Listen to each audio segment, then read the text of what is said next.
know if we're seeing the whole Maoz Tzur. I'm just saying that. I'm going to maybe do like the first stanza because we have a lot to talk about. Okay. All right. We'll begin tonight, fourth night Hanukkah.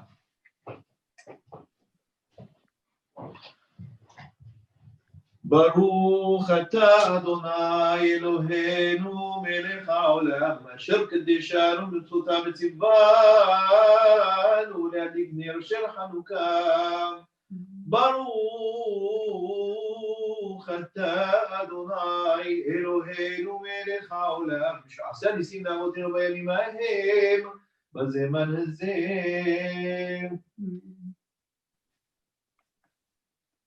הנרות הללו אנו מדליקים על ניסים הברוקן ועל הגברות ועל התשועות ועל הישועות והנפלאות והנחמות שעשית לאבותינו בימים ההם בזמן הזה על ידי כהני הקדושים בכל שבת חנוכה הנרות הללו בקודשם ואין לנו רשות להשתמש בהם אלא נרותם בלבד כדי להודות לשמך על ניסיך על ישועותיך ונפלאותיך. I'll explain about this light in just a moment. מזמור שיר חנוכת הבית לדוד, ארו ממך אדוני קדיתני, ולא שמחנו אויביני, אדוני אלוהי ישועתי אליך ותרפאני. אדוני העלית מן שאול נפשי, חיית לי על גיבור, זמרו לאדוני חסידה, והודו לזכר כל שוקי רלה באפוי חיים ורסונו בעלים בבכי ובברנה. ואני אמרתי בשלבי בלמוד לעולם, אדוני רצון רמת ההדרי עוסתרת בניך, הייתי נגמל לך ויקרא ביומי לחדן. מבצע בדמי ברנתיר שחת, היו לך עפר יגיד עמיתך, שמענו וחונני, אדוני עוזר לי, הפכת מספדי למחול לי, פיתחת שקי ותזני שמחה, למען זמנך דבור ולא ידום, אדוני אלוהי לעולם. אודי כמה עוזור ישועתי, לך נאה לשבח. תיקון בית תפילתי, ושם תודה נדבח. לדחין המטבח, מרצרם נבח, אז אגמור בשיר מזמור, חנוכת המזבח, אז אגמור בשיר מזמור, חנוכת המזבח. There was my rendition. All right. Everyone. Blake, great to have you with us tonight. Thank you so much for taking the time.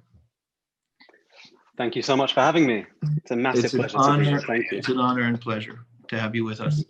So we're going to get straight into our questions and our discussion. It's beautiful because I think actually we called tonight Painting with Light, which is so apropos for Hanukkah because it's so much about light and what it means to us in our lives. And you in your photography, in your work, in your artistry, really, you just have an amazing eye for everything. And I've thought so many times when I see your photographs, I think, what is he seeing? How is he looking? And we're going to get into that. But before we do get into it, and I think it's the best way to do that is to ask you this question. How did you get into photography? I mean, who is the Blake Ezra that is behind that camera? Tell me how you got behind the camera. Yeah. So it's a great question. In an abridged fashion, guys, I'm sure we can do this all night. So please give me the story. Before I do, and I will very quickly, it will be as abridged as we need it to be. I just wanted to say thank you to everybody who's joined and thank you to everybody who's tuned in. I know despite the fact that we're all in different tiers and situations of lockdown, we all could be doing other things as well. So the fact that you've chosen to join myself and Rabbi Dweck at this time is really appreciated. So thank you. how did I get into photography? So the truth is, as you know, Rabbi Dweck, there were many things that I felt like I wanted to do over the years, right? Photography wasn't necessarily the one. And for many years, I wanted to write, and still I harbor some kind of weird dream of training for law and a few different things. And when I look back, I was always the one with my friends who was carrying the camera. You know, there's usually in a group of friends, there's one who has the camera, who's taking the pictures of the friends, who might then send them around. And I was always that one. So it was obviously something that was there. And it was probably during the time after school, way after that, when I was leading, you know, Israel got me into photography. That's the truth of it. And it was when I was leading trips and tours and groups to Israel and had a camera with me. And it absolutely inspired me to document what was there, document people and lives and politics and relationships. And unlike this country where we all live slightly behind our closed doors in the rain and the winter, you know, certain other countries, everything's out in the open and it's there to see. And I found that incredibly inspiring visually. So Israel had a massive role to play. And I had a gap year in Israel between school and university. And on that gap year, something happened. Many things happened. It was an entire year, but something happened. And that something was that we were in Jerusalem, living in Jerusalem. And it was a Saturday night, and everybody goes out on Saturday night after Shabbat.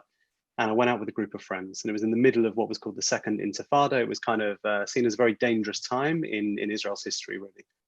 And again, to be relatively abridged about it, I was standing with a group of friends in the middle of the city of Jerusalem and deciding where to go, what to eat, what to do, choosing between steak over here, pizza over here.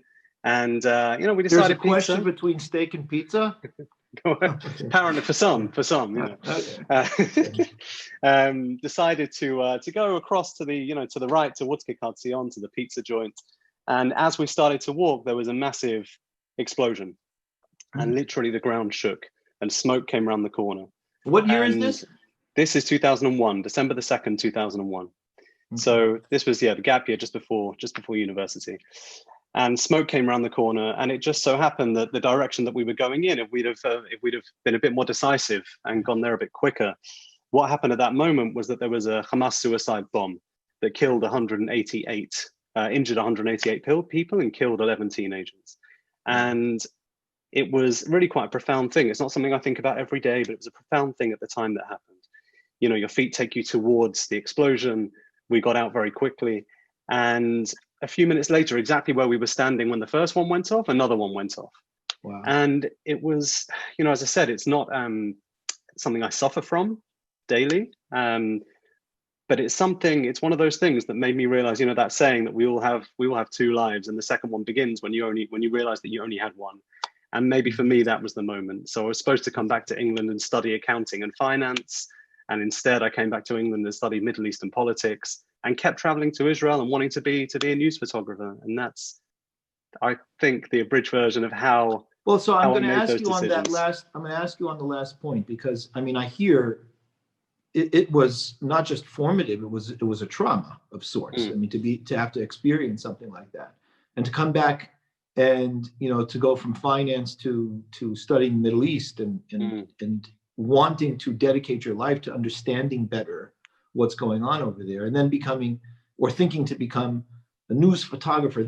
I want to hear that bridge.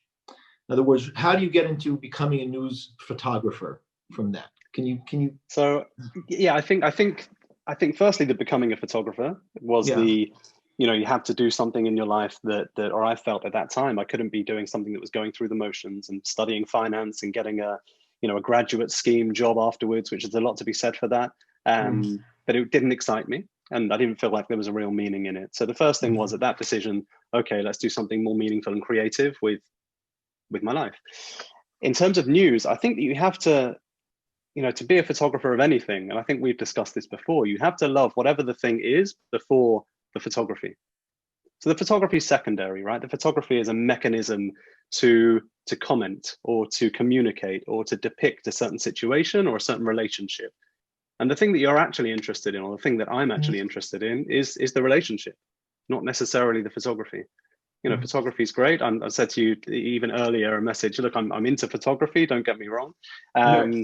But I think, the greatest architecture photographers are firstly into architecture. The greatest fashion photographers are firstly into fashion. And that list goes on. So I think for me, news meant politics, relationships, struggles, humanitarian situations. And those were the things that I was really interested in at that time. And the camera was a way of showing them. Okay, so you are primarily interested in the world and what was going on. For sure. And your tool to engage with that was the camera. So it's really interesting what you're saying, because you're saying that fashion photographers care about fashion first, and that the means to their end is the camera. But Blake, so I mean, I hear that and it resonates. I get that. But you are such a master with the tool, right? You are such a master with the means. And we're not going to pretend that that's not the case tonight. What I want to understand as best you can explain to us is when you are using that tool, when you are armed with your cameras, and sometimes I see with 2 cameras on either end, and you're engaged. Yeah. What are you looking for?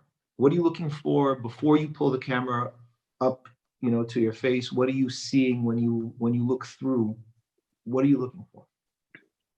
So I think that firstly, without the cameras, weirdly, I'm looking for the same things. Okay. And, I suppose it's come from many years of doing photography a lot and very regularly. We're talking 3,000 shoots in the last 10 years or something, 12 years or something like that.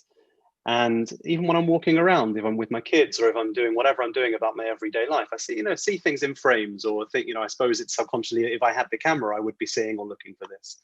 Do you see things like that all the time? Like, yeah, is that how you see the world? I do now. Yeah, I really do. Which is interesting, I suppose. But yeah, it is. And I think it's difficult to switch off from that, from seeing things either, in a kind of wide lens, expansive frame where you're looking at the whole picture, even if you're on holiday, there's no camera in your hand, or from seeing things in a kind of very long lens where you're mentally anyway, just zooming into a certain situation or cutting through a crowd or whatever it might be. But when I do have the camera, I suppose the first thing that I'm looking for is if I'm there for a reason, right? So if I have an obligation and a responsibility to whoever's asked me to be where I am and to do what I'm doing. So that's first and foremost, because, this is a profession and that's got to be the first thing. Although sometimes I like to get carried away with fun shots and creativity and light and reflections, but I have to remind myself, look, I'm here for this particular purpose. And so that's the first thing I'll look for, is whoever has asked me to be there is to really fulfill what I know that they want from me, not necessarily what I want from myself. Mm-hmm. And the second thing is always light. It's always light, shards of light and areas where light might be moving around, and backgrounds and compositions. I suppose it's not one thing. And even when I'm looking for relationships and looking to almost predict something that's going to happen in 20 seconds, I think that person over there is going to go and hug this person over here, and I'm going to get into. And so even when you see that on a human level, you're then looking for, okay, so where's the best place for me to be? And what's going to be behind them? Is it going to be very blunt with you, is it going to be a toilet sign in a hotel? Or is it going to be this beautiful backdrop over here if I come around this way, and where's the light? And there's lots to think about, really. And I suppose having done it for this long, it comes a little bit subconsciously. Mm-hmm. But the first thing, human interaction and light are the two. Wow. The two big things. I hear that. It sounds like there are 100 calculations to make in an instant, as to where to be. And so it's almost, I guess it becomes instinctual, where you should be and how, you should be positioned, which is part of the wonder of it, to see what comes out after the event or when the photos come back. I mean, you and I have shared certainly from my life, some of the most important and meaningful moments in my life. You photographed both my son Aaron's bar mitzvah just after we arrived here in London. You photographed my son Daniel's bar mitzvah. We were together for the Balfour 100 dinner, where we had heads of state and all kinds of really interesting and important people there. And I think back, for example, onto the bar mitzvah photos. And there's this, I will call it an iconic photo. You took this iconic photo it was just after, actually it was Isaac. you photographed 3 bar mitzvahs. I didn't want to correct you there, but it was That's Isaac. fine. It was Isaac. That happens to me all the time, unfortunately. But yes, you photographed 3, not 2 bar mitzvahs. And so Isaac's was the one that we had just before we were coming. You know, just as I remember it was so soon after you arrived. I remember it was New Year's Eve, 2014 to 2015, and we were staying at friends in Manchester, and I saw this email come through from yourself, and you know, it was the highlight of my New Year's Eve, to be completely honest. I mean, I was just hoping you were available. I was like, is there any chance that this man will be available? Because I had seen, I think you had done a wedding for the Azuz family. Yeah. And I saw the photos that came back from there, and I had never seen anything like it. I mean, in all honesty, I'd never seen anything like it. And I said, I don't know. I'm going to try. I hope that Mr. Ezra is available for Isaac's bar mitzvah. And I'm so thankful that you were. And you took this iconic photo of me hugging Isaac just after he had read from the Torah. I had given him a blessing, and he was getting teary-eyed. And you just snapped that shot, which to me eternalized. It just took that moment, the eternity of the moment. And there's something about that. I'm interested in your thinking around that. But there is something about, I call them olam haba moments, which literally means world to come moments, right? Not this world fleeting temporal moments. These are eternal moments. These are the aspects that emerge into all time. Yeah. And somehow, Blake, you just have the olam haba eye. You just have this sense, whether it's the eye, the sense, all of it put together, you know, the instinct of this is where time meets eternity. And I'm going to snap that shot. I'm going to get it with the light and so on, with all of it together. So do you go into like a mode when you're in these places? Do you feel the space that you're in, or do you lose the space? Describe the space that you're in at this, you know, when you're working. So I mean, the answer is, the brief answer is, I definitely go into a mode for sure. Mm-hmm. And I used to find it weird coming from a background of news photography, where you had to be quite kind of hard shelled and you know, always extremely concentrated. I found it weird when, after a while, people who would ask me to shoot their smachot or their weddings or bar mitzvahs or whatever it might be, and you get to know some clients, and I find it strange when, you know, people would come up and talk to me because they're friends or clients or we've met, and it's a lovely thing to do. But for me, I was in that mode, and I almost wanted to not be unfriendly, but you know, switch off from anything else because there's something that I'm harnessing at that time. So I absolutely do, and I think the mode is somewhere between, I suppose, deep professionalism, if I can say that about myself, Mm-hmm. and deep emotion. And I remember that shot very clearly that you're talking about, and you know, it was 2015. And I had, you know, young sons at the time, and you know, it was an amazing morning. And it was incredible to be there. One thing I remember about being there that morning, and in fact for all 3 bar mitzvahs, is there must have been so many shuls in London missing Rabbanim that morning, because everyone seemed to be with you celebrating. And I remember that shot, and I was also quite emotional after taking that shot, because I mean, it's quite obviously one that, as a father and as a parent, it was the one, basically. And I remember when he came back onto the bima and he was there with you, and I think it wasn't immediately after. It was he'd maybe done his speech and come back, and yeah, my feet just kind of took me to a different area of Lauderdale Road Shul, and luckily they took me into this one area by the steps going up to the bima on the right hand side.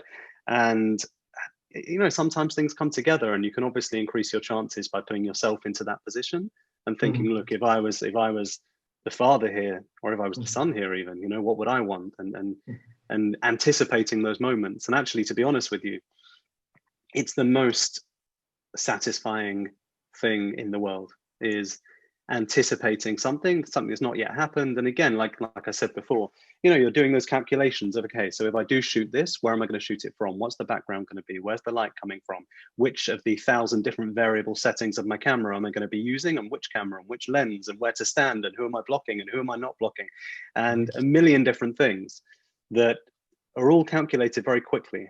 And nowadays, a little bit subconsciously, as I've said before, but yeah, it's definitely a mode. And I just remember that it happened in a split second, that hug that the two of you had in a split second, and it was gone. Here, I think it's on the screen now. There it is. Yeah. And yeah, an absolute split second, and it was gone. And I just remember my feet took me this way, 5 clicks, and took me elsewhere. And Wow. I got a bit emotional about it, but things obviously carried on in the morning. But you know, I think for me, when I can do that for somebody else and give them something that I cherish anyway, but certainly if it was my own family story, I would cherish even more within my own heart, you know.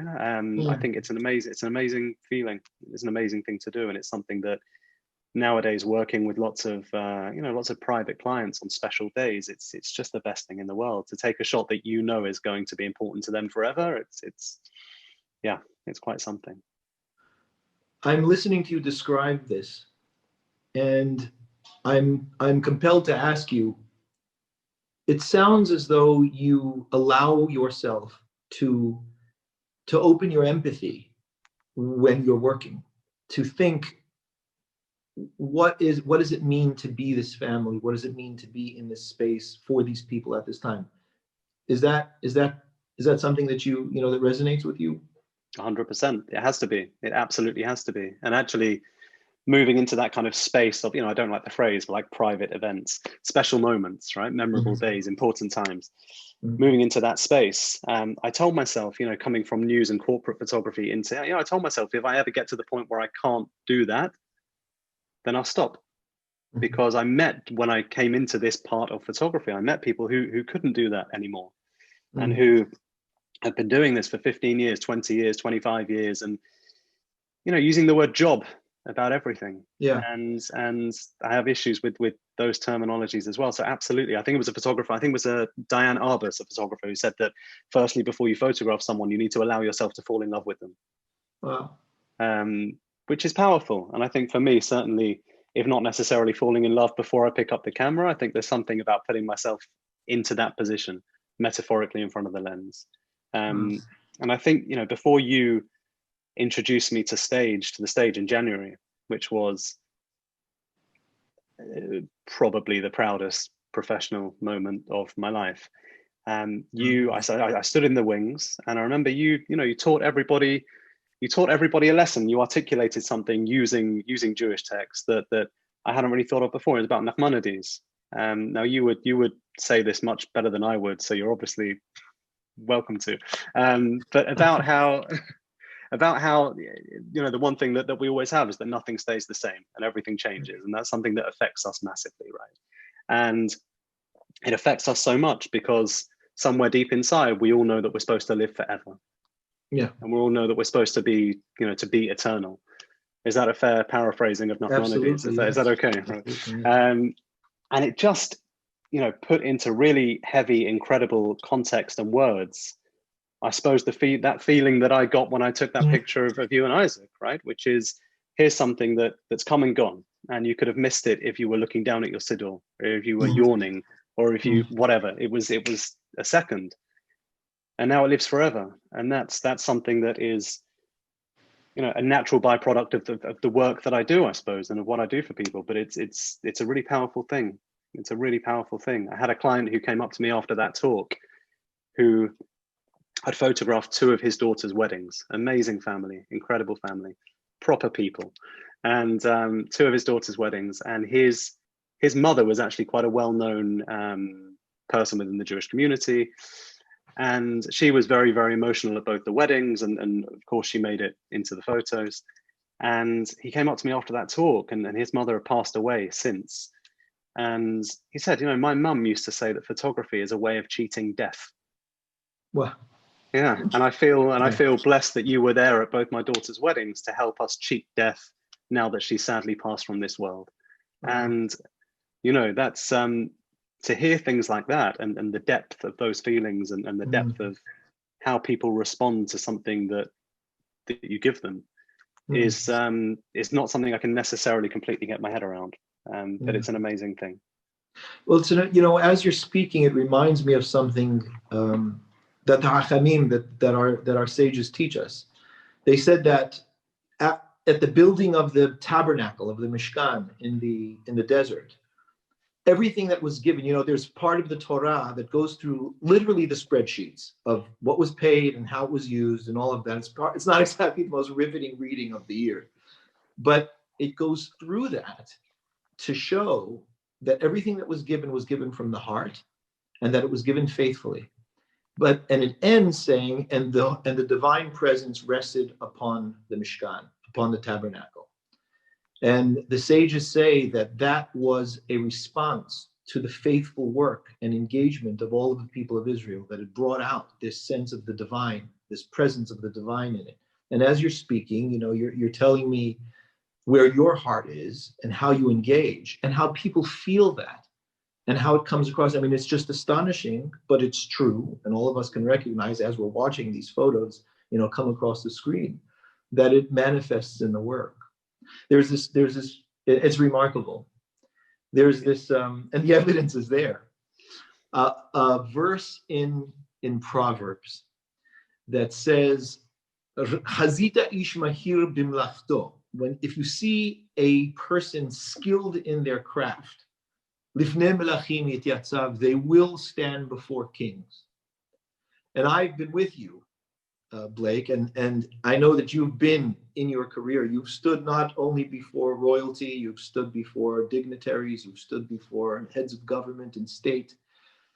What is that like for you? What does that mean to you? How do you relate to that?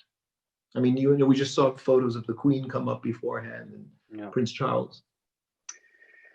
I think firstly, it's a huge honor, of course. And when anybody asks me to come and photograph something involving a head of state or a royal, and furthermore, they don't ask me just to photograph it, they might ask me to coordinate that photo call or that 10, 15, 20-minute period of time. Yeah, it's a massive honor, and it's something to look back on and be proud of, for sure. Obviously, in my head, it's strange because in my head, I'm still 17 years old and can't take a picture. That's how I feel on a daily basis. Yeah. I thought I was the only one that felt like that. literally that. So imposter syndrome is a big thing. But yeah, obviously in my head, I'm younger than I am, and so that's strange, being put in charge of a photo call with a head of state or a world leader. But there's obviously something there that gives people that trust that I'll get what needs to be done and do it in a way that's respectful to each person and in a way that kind of flows. But it's something to look back and be proud of. It's not something that I dwell on at the time, particularly. And, if I'm honest, on a kind of career level, right, a career path, if I was to write a biography for myself or a CV or something, it would be an amazing thing. And in fact, I have, and it does. And, the last 6 prime ministers and royalty and whatever it might be.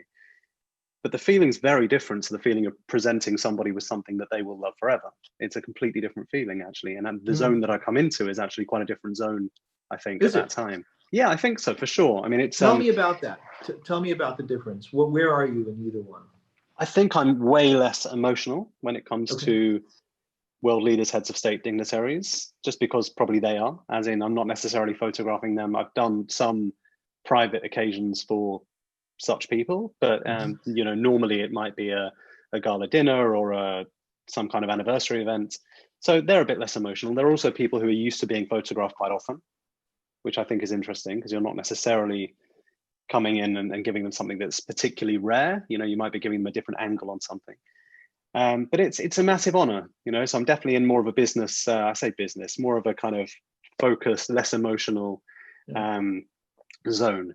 But it's a huge honor. I see some of the pictures now coming on from Prince Charles in the royal reception room at the Royal Albert Hall, and even to have been in these places, for 25 minutes in the room with Prince Charles, and then to go into the royal box, which I think you've been into. I think you were that evening as well. I think in the royal box there, and it's an amazing thing. And sometimes I have to pinch myself. I really do. And to come from a Middle Eastern studies degree and to come from, I grew up in Bournemouth, like a small town, and to then find myself in the cabinet room in 10 Downing Street or in the Royal Box in the Royal Albert Hall. It's at the time, it's, you get on with it at the time, but afterwards it's an amazing kind of accolade, I suppose, to have.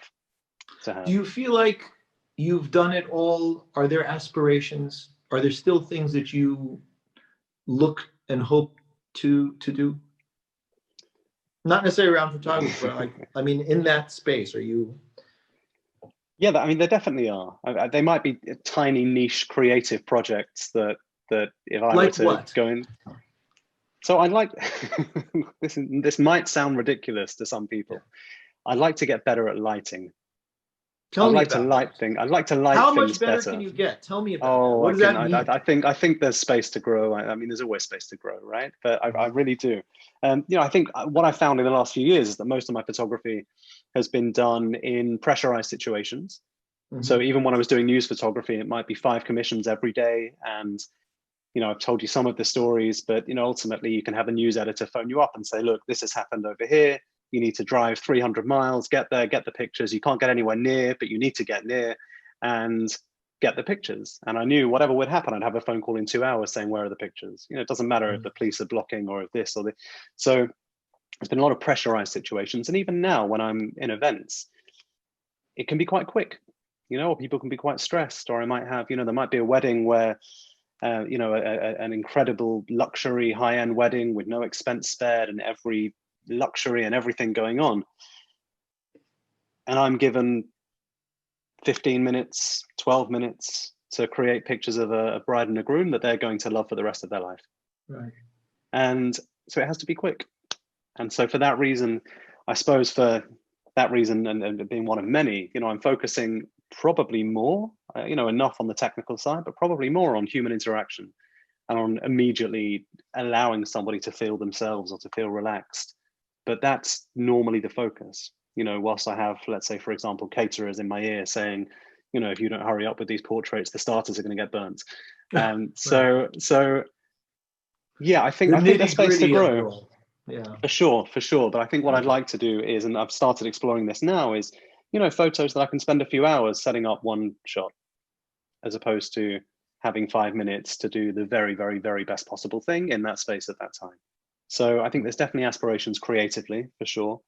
And apart from that, I don't know too specifically. You know, I've been really, really blessed these last few years, for sure. And I suppose long may that continue. And in terms of having those opportunities that people seem to give me and people seem to want me to be there for, it's an amazing thing. It really is. And, you know, there's things on the horizon. I'd like to write more. I've been writing a lot, certainly over lockdown, and opening myself up to write for others, which has been amazing, writing website copy and scripts and biographies and all sorts of things. So there's always projects.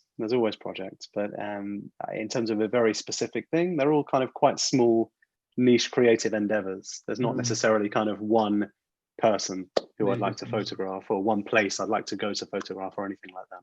Well, that's an interesting point. You know, your profession is one that has been deeply affected by coronavirus, by the current situation.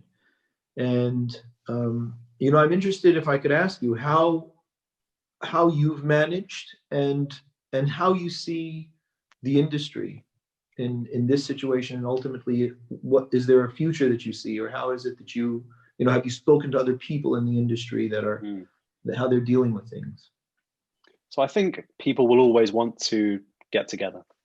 I think in terms of that side of the industry, and that will always be a thing, and people will always want to celebrate with those they love in whatever way they can. So I think that something will come back, and something's already there now.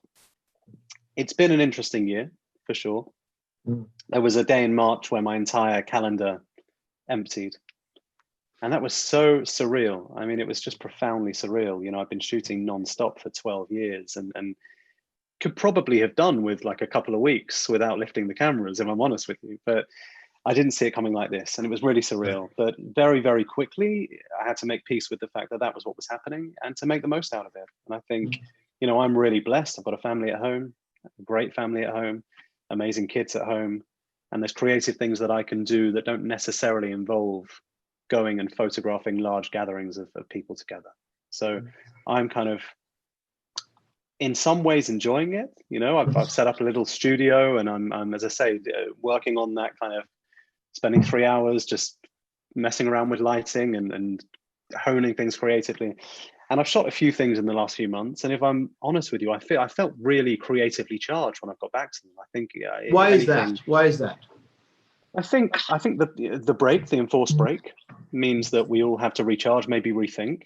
It Mhm. maybe gives us a little bit more, not that I was ever lacking enthusiasm, but maybe it just, we miss things, right? We miss that. And I suppose the first big celebration that any of us are at, we'll love it even more, right? So, Mhm. but I have felt just creatively I think by virtue of putting the cameras down more or less for a few months, it's weirdly made me a better photographer. Has it given you That space to kind of, you know, I guess what I'm asking is the busyness, it seems sometimes to kind of keep us in regimen. Has the putting the camera down given you space to kind of rethink and re-engage differently? it definitely has. And I think if anything, it's lit a bit more of a fire for certain things, which is Mhm. amazing, because that was always there. Mhm. But I think it certainly has given space to recharge, to rethink, to just to make things even more powerful, hopefully, when I can get back to doing them. And Yeah. so I was photographing an event yesterday evening, and it felt great. It felt great to do it, and it felt great to look for creative angles and moments, Mhm. and obviously I'm really lucky in that some of the feedback that I get from clients is heartwarming. So Mhm. even just to have that, I did a few days in the summer where I was doing these lifestyle shoots and Yeah. seeing numerous families in one day. And actually, I didn't rush into anything in lockdown. Lots of photographers did, and kudos to them. Some were doing doorstep portraits and long distance portraits of families, and some were even donating their fee to the NHS. And it's amazing what some people were going out and doing. I just found that I had to concentrate massively on what I had here, which was homeschooling the kids and Mhm. just making sure that everything here was good and that our own mental health was positive. So I didn't rush into anything. But in June, I did the first kind of day of what I call lifestyle shoots. And actually, just to see 6 or 7 families in one day, it was like the ultimate reintroduction to humanity. It was amazing. And then to deliver those pictures and just hear kind words back, it's not the reason that you do things, but it's a really lovely byproduct of sending somebody something Well, it that they love. definitely makes a difference, and that feedback, hearing somebody see what you've done, and to be able to bring that back, it helps us in our connections, especially when connections are so important in the work. So I Totally. definitely hear that. Yeah. Totally. So yeah, I when I speak to people, Blake, about about the craft in which they work, so many people talk to me about either mentors or inspiration, or people that have in one way or another influenced them. Is there Are there photographers? Is there photography that you admire, that you respect, that you maybe even look up to? And if so, why? So definitely yes. Although I Mhm. think that a lot of that has almost maybe subconsciously infiltrated Mhm. my heart and my mind a little Yeah. bit. There's not necessarily, very, very specific people. There are Mhm. photographers in different fields, news photographers who I think are just incredibly talented, who Like I would who? stand. So people because news photographers are very rarely heard of. There's my Right. old picture editor who's called Ben Cawthra, who was in charge of me when I first got into news photography, and he's the kind of person who I would stand right next to at the same event, the same thing with similar cameras, and somehow he would get it every time, and I might not. And there was something there that made him get it every time, right? And I Mhm. was always trying to work out what that was. Did And you some did you ask him? Did you do it yourself? How'd you I do did, it? I did, and I think he just had incredibly strong, stealthy levels of concentration that at the time I Mhm. may not have had. I mean, it was Mhm. laser focus. Mhm. So there was him. There's a few other in the news photography realm who I think are, incredibly talented and who are not in control of any of their surroundings yet make Right. photographs that are just visually so beautiful. The Right. same in fashion. I think, there's definitely photographers I look at who light things beautifully.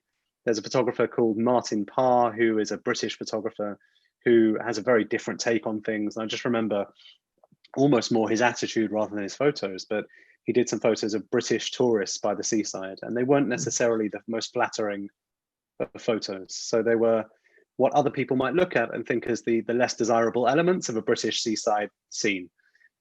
Litter on the floor and other things. Wow. And somebody said, why are you so negative? Why are you so negative about this? We've got a great country, and why are you just showing people who look like that, or things that look like this, or boarded up shops? Why are you so negative? And he would just say, don't shoot the messenger. and that would be it. So I think everyone's got their view on something, and all of that's in there somewhere. And obviously, in some ways, I need to be a really authentic messenger in what I'm doing. But then in other ways, I also need to make things sometimes for client, look the best they can look, not necessarily even people, but like rooms and spaces and situations. So I think there's lots of different things going on, and sometimes they conflict, to be completely honest. Sometimes I might take a picture of a dance floor with a wide lens and it looks completely empty, and I switch lens and it's a long lens and it looks completely full. And I think, well, this is how it looked, but this is how my client wants it to look. So different types of truth, right? Or different ways of portraying what was there. That's an interesting thing, because it's, the different lens is not necessarily lying, but it may be portraying something that, in a context. How important is context in photography and the way that you film things? So for me, it's probably less important than many others, to be honest. Why is that? I think things are, for example, if we go back to that shot, just because we were talking about it already, that shot of yourself and Isaac on the bima. Now, it could have been that if I used a different lens and I showed a wider scene, then you've got the few seats over to the left of where I was, where you might have some of the Rabbanim sitting there.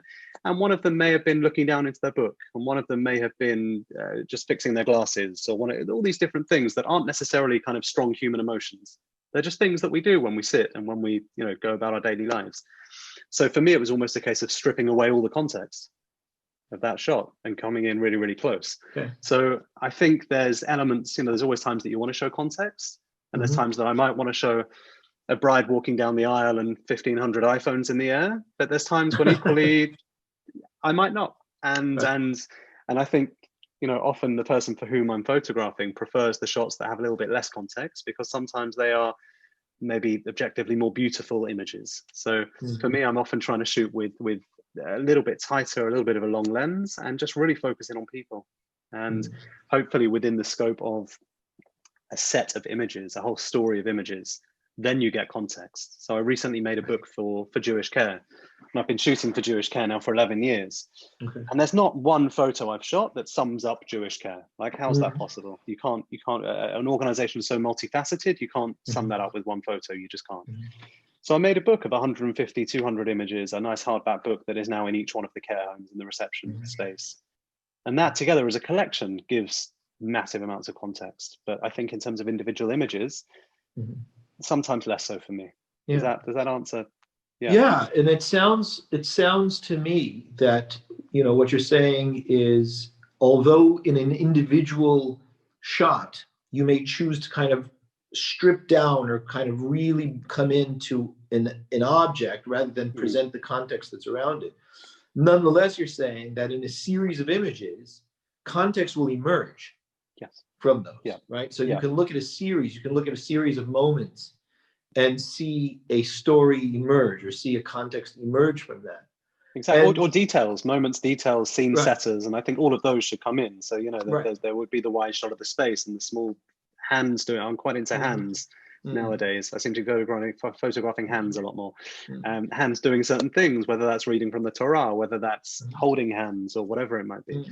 So I think. I do notice that hands are. There's a lot of that in your photography. Do hands move you, how do they, what do hands convey? I think they're really symbolic. I think there's actually also a photographer called Eve Arnold, who is a massive photographer, incredible. And she put out a book years ago called The Handbook. And it's literally a book of pictures of people's hands. But nowadays, I think what we can do with our hands is such a versatile range of activities that it shows what we're doing, or it shows the people that we're choosing to hold hands with, or the people whose shoulder we're holding to put our hand on, or all these different tender moments that I think hands can convey, where you don't necessarily need to show any more than that. And it obviously might be the case that I do, as well as these small details. But I think context can be presented in so many different ways, and it doesn't necessarily have to be that wide picture with everything in. It can also be these tiny details that somehow just take us there. And I think for me that's quite powerful. So I'm also looking for them quite a lot, actually. Hmm. In that, I would be willing to bet that if somebody showed me a picture without anything, I would probably be able to tell whether it was a Blake Ezra photo or not. And that, because it reminds me of that, because you're saying, you know, this stuff comes out of the pictures. Based on what you're telling me, it doesn't seem like you had aimed to have signature, you know, photography. But do you recognize that, you know, that's mine? Do you recognize that this is your, you know, your mode of taking pictures? Is that something that you own, that you recognize as valuable, that, you know, you see has come out? Honestly, not necessarily. So I think for two reasons. I think firstly, you're right. There's this kind of organic, inadvertent path that's led me to being here right now, sitting with you, talking to the community, which is amazing. And it's not necessarily something I've been particularly strategic about in terms of photographic style or in terms of a career path, for want of a better phrase. So I think that's the first thing. The second thing is genuinely, and I'm not going to say I remember every photograph I've ever taken, because there's been a lot, but the majority I do. So it's not necessarily the case that I would look at something and think, okay, that looks like my edit. Is that my picture? Or that looks like my style or my angle or my choice of lens. You know, often I still remember that I was there at the time. So I know anyway. And I think maybe give it a few years and I might remember certain things a little bit less. And maybe at that point I'll see a picture and comment on the style and say, okay, well that was mine. But not really. I think we all have our ideas of what looks good. And mine I seem to have clear ideas of it. And actually a few years ago, I was toying with the idea of having an outside company to do my post-production, which is something that lots of photographers do. And there's companies all over the world that do it. You send them 1,000 raw images unedited and they send them back all edited. And so I got into discussions with some of these editing houses and they said, you know, have you got a style? I said, well, not really. But here's a couple of bullet points. Right. So 3 pages later, I realized that maybe I had a style. Maybe you might just have one. And I now edit every single picture myself anyway. But it's I think there is one. But it's amazing if people can know that I shot it before seeing anything about it. That's a wonderful thing. I don't think it's as intentional as maybe I'd like it to be, even. But I think you know, I'm very. One thing I'm not is necessarily kind of light and airy and pastel in terms of an aesthetic. And I know that many photographers who photograph weddings, for example, they are. So there's a phrase, fine art photography, which I don't understand. There's so many phrases in photography that I don't understand.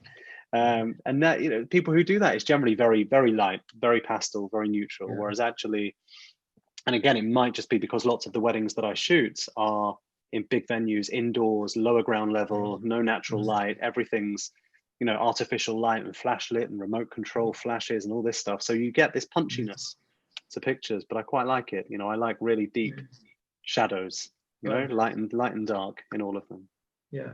I'm hearing you say that, and I would say that very much defines, if I had to define your style, you know, which sometimes people will ask me to do things like that. I'm hearing you saying, you know, light and airy, and you don't know what that means, and you like these deep shadows. There's just one thing that comes to mind to me. There is a great deal of weight in your photos. And when I say that, I mean in terms of meaning.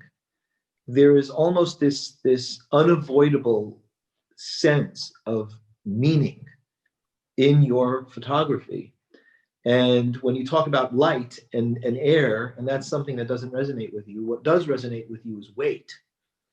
And in Hebrew, the word for honor is kavod. And that word simply means weight, kaved. It's just, there's a weight, there's a meaning to things. And that comes across, I mean, that in a way that you see an image, an event, people, hands, there is weight to things for you. There's meaning to things for you. And you know, I know that's something that people genuinely see and what they want. You know, when I ask you to photograph something, I want you to bring that meaning and into the, you know, these snapshots, these images that we're going to take with us.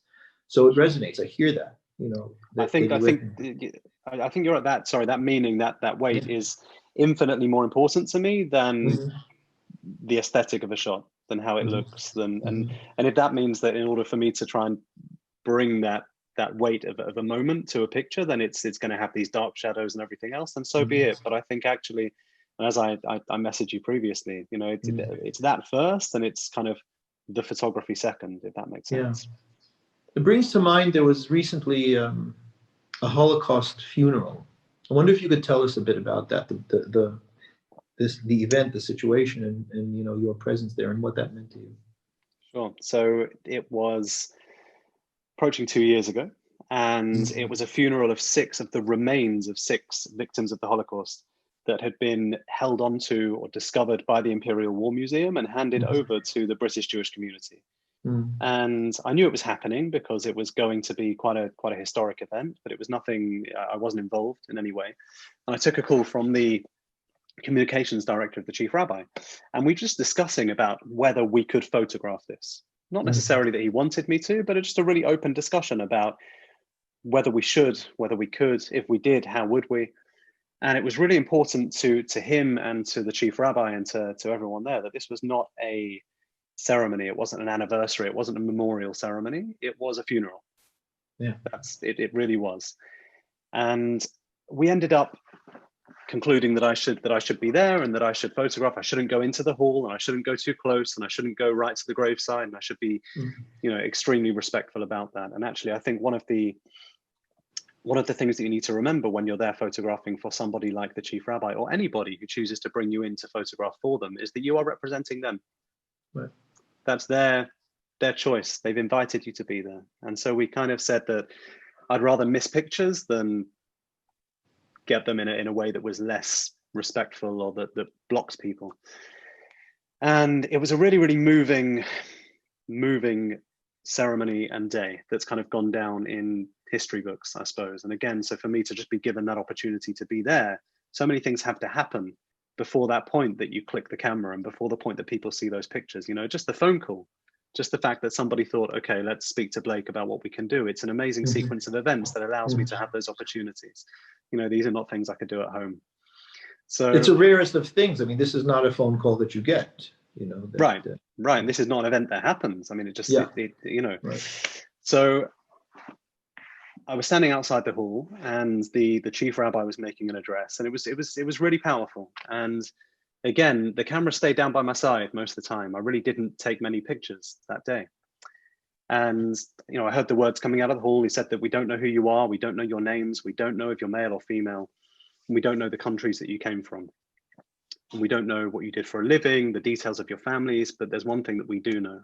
And the one thing we do know is that you're Jewish. And for that reason alone, you were brutally murdered. And at that point, I again, we'll talk about weight, right? Like everything that hit. Felt like it, everything hit. Everything hit, and everything felt like it fell onto my shoulders. And I think for anybody there, it was a really emotional experience. So the coffin was brought out from the hall towards the graveside, and you know, I took a few pictures. And even recently, I looked back at those shots, and there weren't many. And my tactics slightly changed, if you like, because rightly so, people were broadcasting with their phones, and there was a local news photographer who was right in the middle of everything. And I just thought, well, look, it makes no sense for everybody to be able to do this and have that access apart from me. Right. That doesn't really make sense. And these things happen in life quite a lot, actually, where the one professional photographer has less access than anybody else. But such is life. So it was a short event. You know, there were a group of Holocaust survivors who brought the coffin all the way along and walked with the coffin all the way along, and it was pretty silent, and it was extremely moving. And so it probably took a couple of minutes to go from the hall to the graveside, and it all happened very quickly. And soon enough, I felt, you know, I was in my car, and it had all finished, and I was in the car. And I remember I phoned my wife, as I do after most shoots, and she said, "How was it?" And I said, "It was an unprecedented, historic, incredible event that I'm privileged to have been at as a Jewish person, not even as a Jewish person, as a person. But the pictures don't get anywhere near doing it justice. They're rubbish," is what I actually said. I said, compared to what they could have been. Yeah, absolutely. I was beating myself up. And you don't usually feel that, though. I mean, do you? You don't. I don't imagine you usually feel that an event or something that you photograph that they're that the photographs don't. I mean, I never feel like they're as good as they could have been, ever. Not once in my life. Never have I walked away from anything thinking, but that's different than that's saying different. that they're rubbish. Right, that's different. No, I don't usually feel that. But I suppose I knew what could have been possible. But at the same time, I have deep respect for the fact that these things weren't necessarily possible because I was there in a role representing the chief rabbi, and there were massive sensibilities and massive sensitivities that were happening at that time. So, I did what I could whilst also acting in the right way. Yeah. And so I sent the pictures in. Again, it wasn't a large edit of pictures. And they went around the world very quickly. And suddenly I was receiving hundreds of messages from people around the world thanking me for doing what I'd done and saying how, I brought something that's part of their heart, grandchildren, children of Holocaust victims and Holocaust survivors, that I brought something to them. I'd allowed them to experience it. I allowed them to grieve. I remember one of the Holocaust survivors who was walking next to the coffin, and actually I took a close-up of his hand with the signature ring on the coffin. And his grandson messaged recently and said that his name's Harry Bibbering, that when he walked that coffin to the grave and was involved in this proper Jewish funeral, it gave him closure on the fact that he never got to bury his parents. Wow. Yeah, that's obviously not to do with me, but that was the... I think, and that wasn't to do with obviously my pictures. That was his feeling of what was going on at the time. But that was how powerful that day was, and it was almost like it was the Jewish world's opportunity to give every victim of the Holocaust who'd been thrown into a mass grave or who had been pushed into a gas chamber, to give them a respectful and proper Jewish funeral. Yeah, and that was what it was. And so for people to reach out to you and say that, they're essentially saying you gave us a portal to grieve, to be able to have closure. Well, absolutely, that's powerful. If I've ever heard anything, it was profoundly powerful. And looking back now, the pictures, of course, they're important, and my feelings at the time were my feelings at the time about those as pictures themselves, but they certainly did depict what was happening. And actually, recently, a couple of weeks ago, I was asked by the Imperial War Museum that they want one of them hanging in their permanent collection, which is, again, slightly overwhelming for me as a 17-year-old who can't do photography. Really overwhelming for me. And so please God, that will happen. And again, it's not something necessarily to dwell on, but it's a wonderful thing to say that somehow I've achieved. It should be seen, and it should be seen in that way. I think we've got 2 minutes, Blake, and what I'd like to close with is a broader question, and that is, given everything that we've spoken and the meaning that you've spoken about, what are the most rewarding and meaningful parts of your job? If you could, in a sentence or two. So it's interesting because I don't even like to say your job.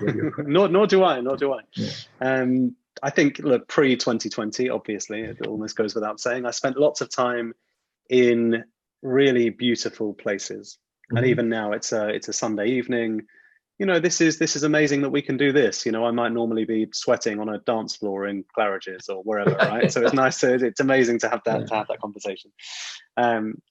And those places are phenomenal, and I'm always grateful to be at them. But for me, it's always people based, and actually the most rewarding parts of my job are not necessarily even the pictures that are taken. I mean, they are, but they're not, right? So again, giving somebody a moment of eternity, especially when I hear about a family member who has since passed away, for example, and they say the best pictures we ever had of my mother, grandmother, child, even, are the ones that you gave to us. And again, that's not meaning to sound too dramatic about it, but that's giving somebody a moment of eternity. Like it genuinely is. And that's why I don't like, for some people, they see it as a job, and they see themselves as event photographers, and that's just what they do. And it's fun. And for me, it's fun, and obviously it can be fun, but there's something underpinning that's way deeper. And the fact that, I'm shooting, and in the camera, I might be shooting at a 300th of a second, and something that happens in a 300th of a second will live on through the way I saw it. And that's powerful. And I never really, that never really entered my mind for a few years, if I'm honest, about what I did. So certainly that's the most meaningful thing. And it's not about necessarily the dignitaries and the royalty and the prime ministers and everything else. It's about giving people something they'll cherish. And you know, when I was doing news photography, I had front pages of papers, and guess what happens the next day? There's a new front page of a paper. That's what happens every single day. Yeah. But with this, you know, to give somebody something that, you know, will outlive all of us, it's a really powerful thing, and it's not something that I can't carry that weight with me with every click of the camera, but it's there. It's definitely there. Yeah. Well, on this Festival of Lights, the painter of light, thank you. Thank you, Blake, for the time, for sharing, for being so open, and for bringing us into, you know, your world and what it is that you do. And thank you for what it is you've given to us. And may you continue to be able to do it in strength and health for many more years. Amen. Thank you so much for having me, Rabbi Dweck. And thank you to all the S&P Sephardi community who I've been privileged to spend time with in the last 6 or 7 years. And it's always incredible. And a couple of years ago, when I found out that I was about 1/16 Sephardi, it all made sense. It all fell into place. Of course. Thank you. Have a wonderful Hanukkah. Happy Hanukkah to everyone. Good night.